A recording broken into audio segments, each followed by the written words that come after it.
are beginning to feel the atmosphere as we go in here. It is reporting that we are seeing G's on the order of 11 to 12 Earth feet. We are 9 kilometers and descending. Valid range. Net filter converged with a velocity correction of 0.7 meters a second. We've acquired the ground with the radar. An altitude of 8 kilometers. Beach shell has separated. We've found the ground.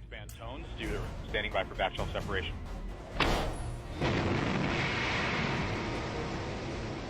We are in powered flight.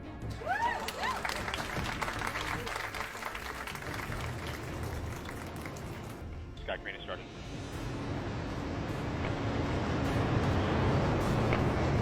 Signal to us, you remain strong. យានរករកភពអង្គារឈ្មោះ Curiosity គឺជាយានចុងក្រោយគេក្នុងដំណើរការស្រាវជ្រាវរយៈពេលដ៏វែងឆ្ងាយនៅទីឋានព្រះអង្គារ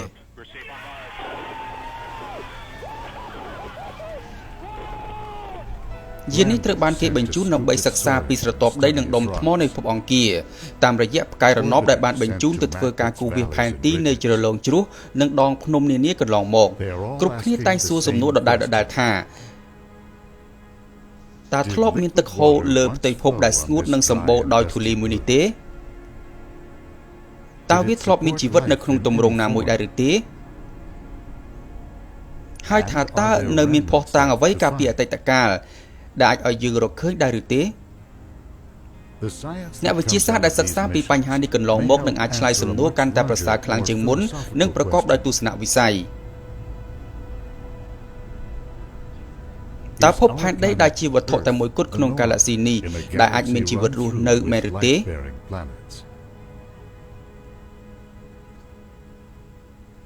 ឬមួយក៏ភពផែនដីជាត្បូងមានតម្លៃកម្ររកបានដែលអាចមានតែមួយគ្មានពីរក្នុងប្រវត្តិសាស្ត្រសម្រាប់ការអនុញ្ញាតឲ្យជីវិតកកើតឡើងនោះនៅលើផ្ទៃភពអង្គារ Curiosity បានរកឃើញទម្រង់ថ្មនិងស្រទាប់ដីនានាដែលត្រូវបានបង្កើតឡើងដោយសារតែទឹកហូរវាត្រូវបានរកឃើញនៅបាតបឹងយក្សដែលអាចជាអាងស្តុកទឹកហូរពីទន្លេនានាចូលទៅក្នុងបឹងយក្សមួយមានឈ្មោះថា Gale Crater វាបានបង្ហាញថានៅពេលណាមួយកាលពីមុនភពអង្គារធ្លាប់មានបរិយាកាសមេឃពោពេញដោយពពកនិងទឹកហូរនៅលើផ្ទៃរបស់វា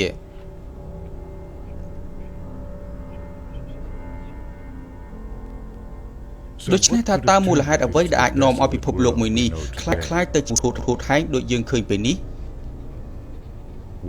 ដំណើរដើមតងមួយដែលអាចបង្ករឿងនេះឡើងគឺទំនងជាដំណើរដែលមិនទាន់មានការបញ្ជាក់ផ្នែកវិទ្យាសាស្ត្រហៅថាដំណើរឆក់យក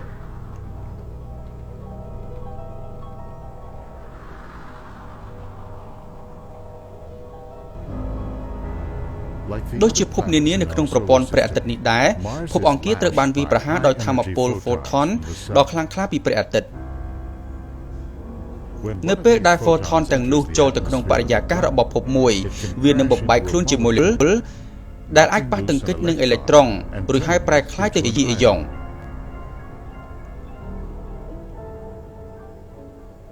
ព្យុះពីព្រះអាទិត្យក៏នាំមកនៅអ្វីផ្សេងទៀតដែរនោះគឺដែនម៉ាញ៉េទិកដ៏ខ្លាំងក្លានៅពេលដែលកម្លាំងទាំងនោះជះមកលើភពមួយវាអាចទាញយកអ៊ីយ៉ុងពីភពនោះទៅកាន់ទីអវកាស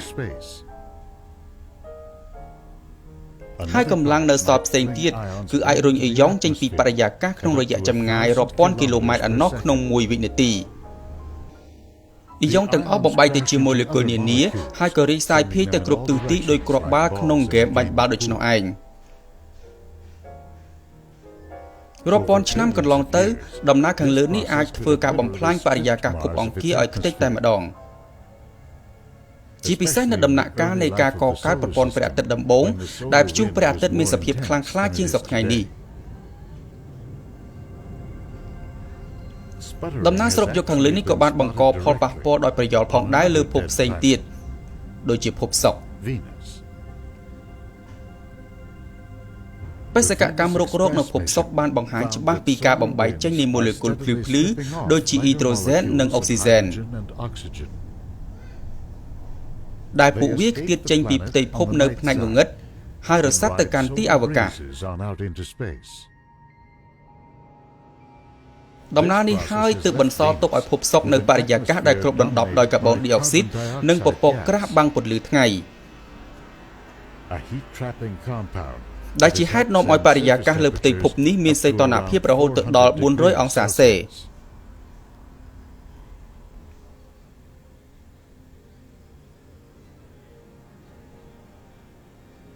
ការបាត់បង់បរិយាកាសរបស់ភពសុក្រគឺបានប្រើប្រាស់ពេលរាប់លានឆ្នាំជាពិសេសកាលពីអំឡុងពេលនៃការផ្ទុះស្រទាប់លើរបស់ព្រះអាទិត្យដែលគេហៅថាការជះចេញនៃបដុំភ្លើងរាងពងក្រពើប្រសិនបើរលកចេញពីការផ្ទុះនោះគ្របសង្កត់មកលើបរិយាកាសរបស់ភពសុក្រនិងភពអង្គារដែលអាចទ្រទ្រង់ជីវិតបានតើផែនដីយើងអាចគេចចេញពីបាតុភូតនោះដោយម្តេចដែរយើងអាចឃើញចម្លើយនៅពេលដែលព្យុះព្រះអាទិត្យឆ្លងកាត់ផែនដី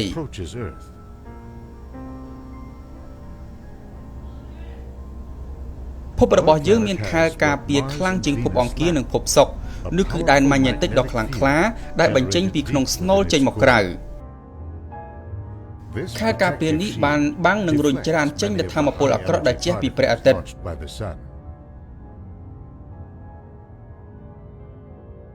ហើយដែលការពិតនោះវាគ្រាន់តែជាខែលការពារទី1តែប៉ុណ្ណោះថាមពលពីព្រះអាទិត្យជាច្រើនដែលមកកាន់ទីនេះត្រូវបានបញ្ជូនត្រឡប់ទៅបរិយាកាសដោយពពកទឹកកកនិងព្រិល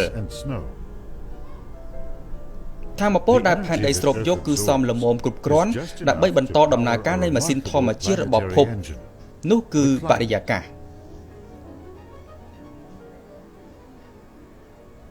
វាកំពុងតែធ្វើចលនាដោយចរន្តដែលទប់ស្កាត់ពន្លឺអាក្រក់ពីព្រះអាទិត្យជារៀងរាល់ថ្ងៃនិងយប់ព្រមទាំងគ្រប់រដូវវាជំរុញខ្យល់ក្តៅនិងខ្យល់ត្រូពិកឲ្យទៅកាន់តំបន់ប៉ូលហើយទាញខ្យល់ត្រជាក់ពីប៉ូលមកកាន់តំបន់អេក្វាទ័រវិញចលនាចល័តនៃខ្យល់បានដឹកនាំចរន្តនៃផ្ទៃមហាសមុទ្រវីដេអូបង្កើតឡើងដោយកុំព្យូទ័រនេះបង្ហាញពីចរន្តទឹកនៃឈូងសមុទ្របានធ្វើការចល័តយ៉ាងវែងនៅតាមតំបន់ឆ្នេរនៃទ្វីបអាមេរិកខាងជើង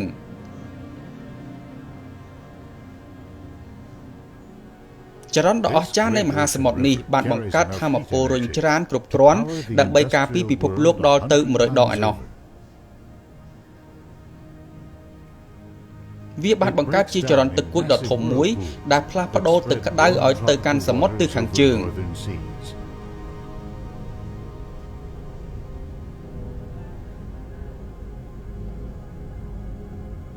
នៅក្រោមផ្ទៃទឹកស្រទាប់ទឹកត្រជាក់បានចល័តនៅបាតសមុទ្រនិងភ្នំក្រោមសមុទ្រ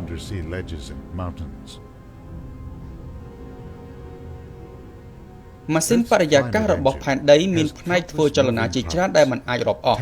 គឺទឹកនិងដីព្រមទាំងមានខ្យល់និងផ្លូវទឹកហូរដែលទាំងអស់នេះរក្សាតុល្យភាពនៃសីតុណ្ហភាពទូទាំងសកលលោកជារៀងរាល់ពេលផែនដីតែងតែធ្វើការបំលែងកាបូនិកនិងធ្វើការកែប្រែឧស្ម័នផ្ទះកញ្ចក់ប្រកបដោយប្រសិទ្ធភាព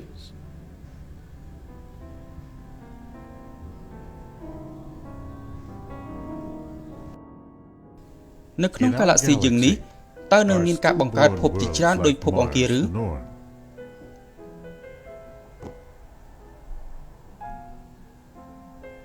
មួយក៏នៅលើផែនដីយើង